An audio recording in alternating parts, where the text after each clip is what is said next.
Mirada Económica.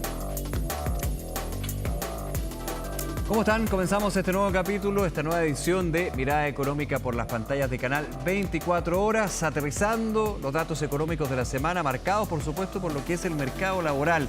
El Instituto Nacional de Estadística se entregó los datos de julio-septiembre, trimestre móvil, con noticias positivas, noticias negativas. Vamos a estar comentando un poquito de esto y también otros elementos de la economía que siempre les comentamos y por sobre todo les explicamos aquí en Mirada Económica.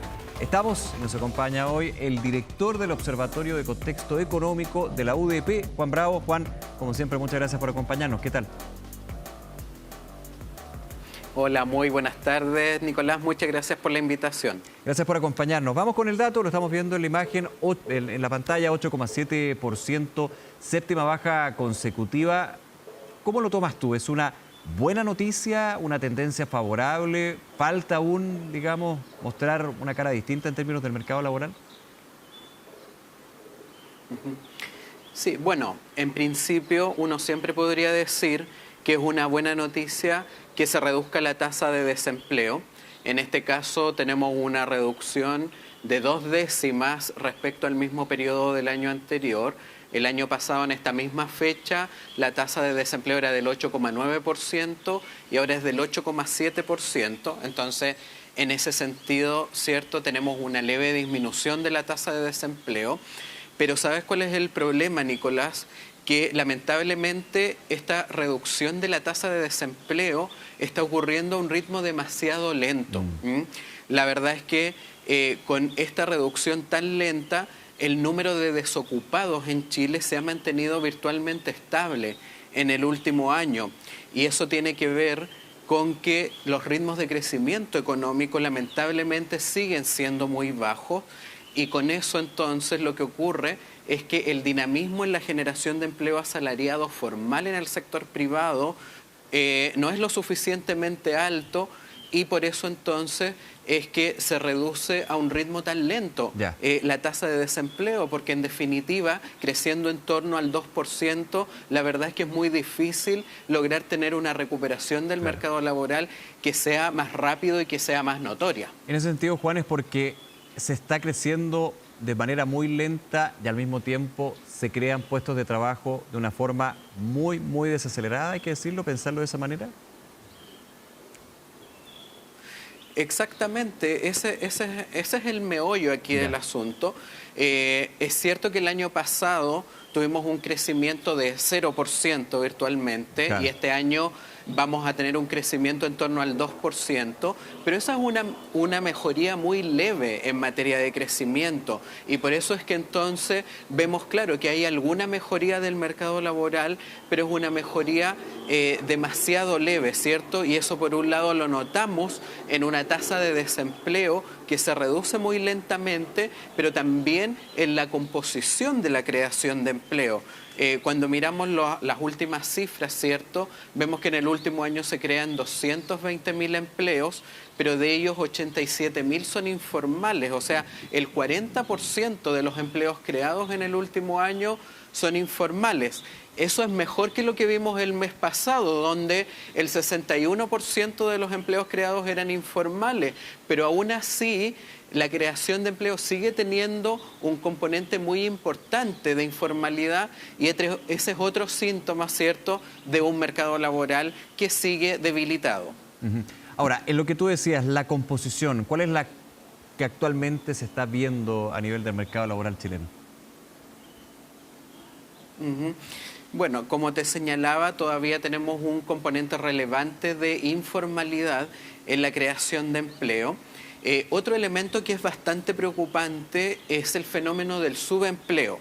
¿A qué le llamamos subempleo? A personas que están ocupadas en la estadística, pero que en realidad no están en pleno empleo, ya sea porque trabajan una jornada parcial, pero de manera involuntaria, porque a esas personas les gustaría trabajar más horas y estarían disponibles para trabajar más horas, pero no han encontrado un empleo donde puedan hacerlo, o porque hay personas que tienen educación superior completa, pero que ejercen empleos de mediana o baja calificación. Y cuando vemos este subempleo, el 54% de los empleos creados en el último año son subempleo. Entonces, la verdad es que lo que estamos observando es una creación de empleo con un componente de alta precarización, dada no solo por la informalidad, sino que también por el subempleo. Claro. Profundicemos un poquito también para quienes nos ven, ¿de qué se trata este subempleo? ¿Qué aborda en lo práctico? Claro, el subempleo es bien importante porque, como te señalaba, a estas personas se les cuantifica como ocupadas en la estadística, no como desocupadas. Pero en realidad esas personas no están aportando su plena capacidad productiva. Por ejemplo, una persona que consigue un trabajo donde puede trabajar 30 horas a la semana, pero esa persona podría trabajar una jornada completa y esa persona le gustaría encontrar un trabajo de jornada completa y no lo encuentra, esa persona estaría subempleada. Otro ejemplo sería, por ejemplo, un profesional que trabaja en una ocupación de mediana calificación, por ejemplo, conduciendo vehículos en aplicaciones de transporte. Todo eso es subempleo porque en definitiva esas personas no están pudiendo aportar toda su capacidad productiva al mercado laboral y además eso tiene un impacto relevante en su capacidad de generación de ingresos porque justamente no están pudiendo aportar toda su capacidad productiva y eso en definitiva es un desempleo parcial o encubierto y por eso es tan importante, ¿cierto?, hacer estos doble clic en las cifras y poder entonces dimensionar el grado de precariedad laboral que hay en los empleos que se están generando. Es en ese desagregado y el detalle que tú mencionas, Juan, de este informe de empleo que entrega el Instituto Nacional de Estadísticas, y haciendo un poquito la retrospectiva a lo que eran las estimaciones con respecto a la informalidad, ¿esta se ha mantenido a raya, ha aumentado con fuerza, ha aumentado de manera normal, digamos, para el ciclo económico? ¿Cómo lo calificarías tú? Sí, la tasa de desempleo hoy día está en el 27%. Solo como recordatorio, ¿cierto? A quienes se le definen como ocupados informales, a los independientes que no registran su actividad económica ante el Servicio de Impuestos Internos y a los trabajadores dependientes cuyo empleador no le paga las cotizaciones de salud o las cotizaciones de pensión. Ese número hoy día está en 27%. La verdad es que si lo comparamos con el nivel previo a la pandemia, es ligeramente menor. Y eso tiene que ver con que cuando vino la pandemia por COVID-19 se destruyó relativamente más empleo informal. Y eso es porque el empleo informal tenía menos mecanismos de protección que el empleo formal, ¿cierto? Y ahí hubo una reducción de la tasa de ocupación informal. Pero a medida que se fueron levantando las restricciones a la movilidad y la pandemia por COVID en definitiva fue quedando atrás, ¿cierto? La tasa de ocupación informal, la verdad es que ha ido recuperándose a los niveles prepandemia. Ya estamos bastante cerca de alcanzar los niveles prepandemia que estaban en torno al 28%, ¿cierto? Y eso está en línea, la verdad, justamente con un crecimiento económico muy débil, donde la generación de empleo asalariado formal en el sector privado tiene un bajo dinamismo, ¿cierto? Y por lo tanto, entonces no es sorprendente que la prevalencia de informalidad laboral esté subiendo en una situación de bajo crecimiento. Ahora, hemos visto también los datos que tienen que ver, por ejemplo, en producción industrial, comercio, y el sector comercio especialmente ha tenido un repunte muy relevante con respecto al año pasado. Un año pasado y anteriores también para el olvido. Ahora muestra una situación algo más sana. ¿Esto se ha reflejado también en el mercado laboral del comercio, en los puestos de trabajo, o más bien hay un rezago que todavía no lo representa? Sí, la verdad es que en el mercado laboral las cifras sectoriales han estado alineados con lo que nos muestran las cifras de producción sectorial. Tú comentabas efectivamente que el comercio ha repuntado y cuando vemos los datos del INE, los sectores que están impulsando el empleo son justamente el comercio, la enseñanza y las actividades de servicios de comida y alojamiento. Por el contrario, las actividades donde se está destruyendo empleo son la manufactura, la construcción, las actividades inmobiliarias y las actividades artísticas. Y hoy día justamente lo que conocíamos es que las cifras de producción industrial mostraron una contracción en septiembre. Entonces, la verdad es que las cifras del mercado laboral, lo que muestran en materia de empleo, están muy alineadas con lo que nos muestran las cifras en materia de actividad económica sectorial. Antes de ir a la pausa, Juan, preguntarte también, y seguimos hablando de este tema aquí en Mirada Económica. Esto desde los sectores, hemos hablado de la informalidad. Pero desde lo que tiene que ver con la proyección hacia adelante, ya sea el próximo año, ¿podríamos ver una tasa de desempleo que se mantenga en este descenso, desacelerado, pero descenso al fin y al cabo, o con un cambio, digamos, en la trayectoria? Sí, lo que se espera es que no haya un crecimiento económico mucho más alto que lo que hay hoy, lamentablemente. Más bien los pronósticos son que el cuarto trimestre deberíamos estar creciendo en promedio ligeramente sobre el 2%, y por lo tanto lo que esperaríamos para los próximos meses es que la tasa de desempleo siga mostrando caídas moderadas cuando nos comparamos respecto al año anterior, y también lo que esperaríamos es que el empleo precario, medido ya sea a través de informalidad o de subempleo, siga teniendo un peso importante en la generación de puestos de trabajo.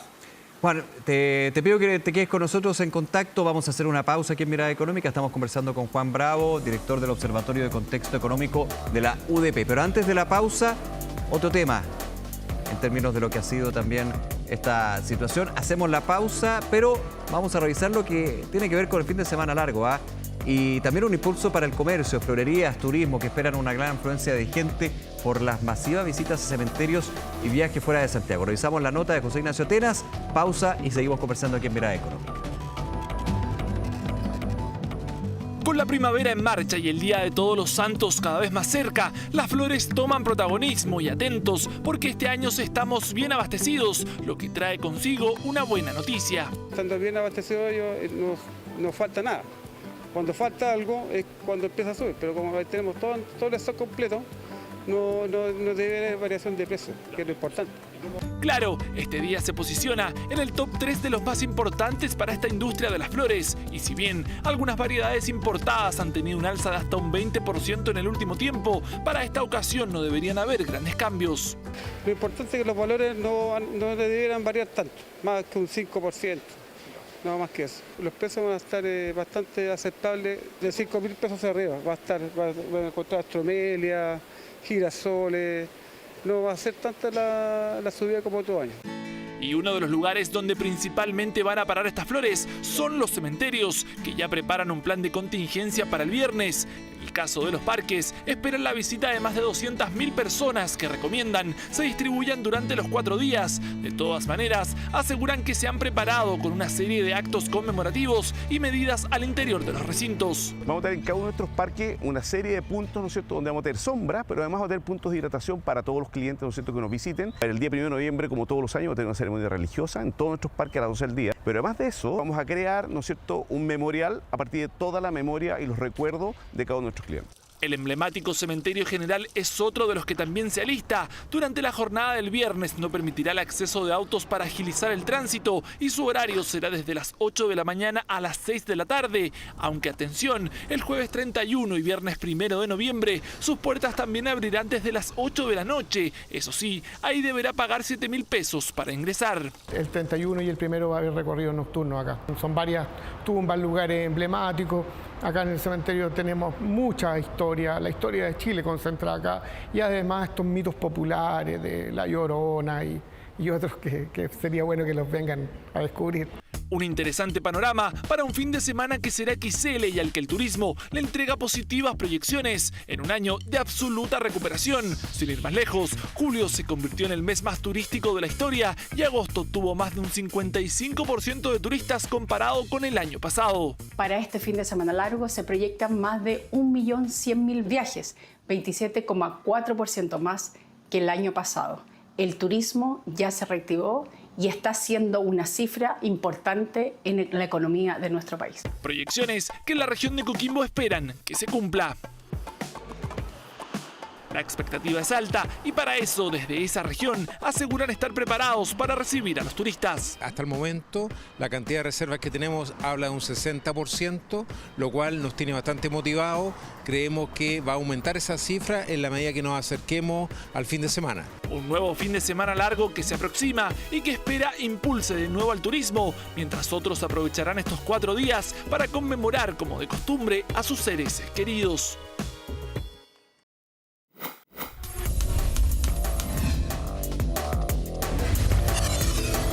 Mirada económica.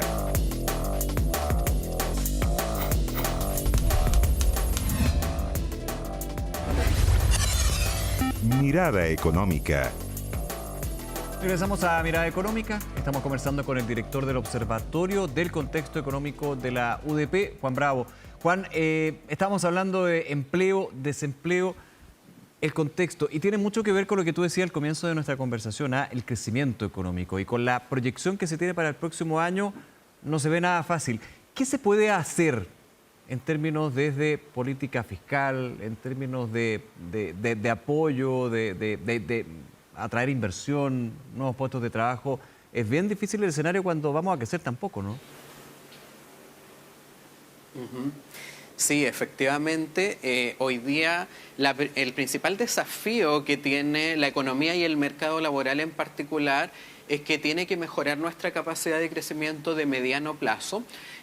No solo este año vamos a crecer en torno al 2%, sino que cuando uno mira los pronósticos oficiales del Banco Central o de organismos multilaterales, la verdad es que los pronósticos son que el país va a seguir creciendo al 2% en 2025, en 2026, Claro. Y eso es justamente lo que preocupa en materia laboral, porque eso significa que vamos a seguir viendo una recuperación que es demasiado lenta en materia laboral. Entonces, bueno, ¿qué hacer? La verdad es que hay muchas cosas que se pueden hacer. Este es un tema muy amplio, pero si uno tuviera que mencionar algunas urgentes, por ejemplo, todo lo que se ha mencionado respecto a agilizar las inversiones, ¿cierto? Que los permisos se entreguen de manera ágil, que se cumplan los plazos por parte de las instituciones, es algo bien esencial para tener certeza, ¿cierto? A la hora de poder planificar inversiones. Eso es bien importante.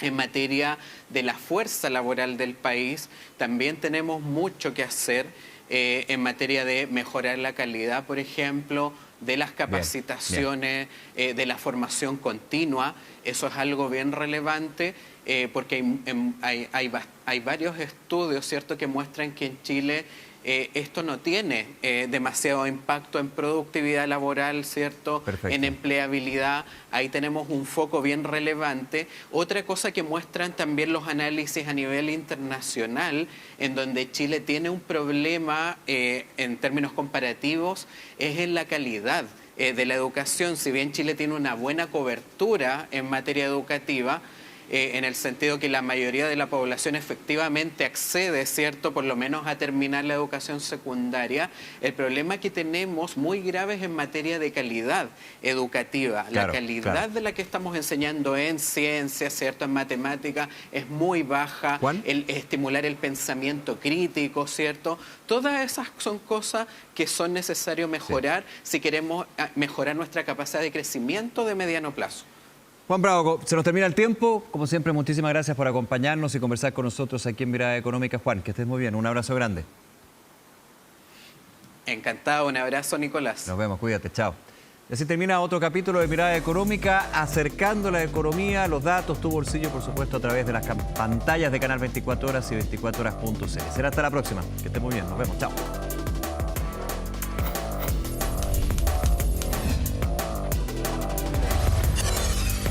Mirada económica.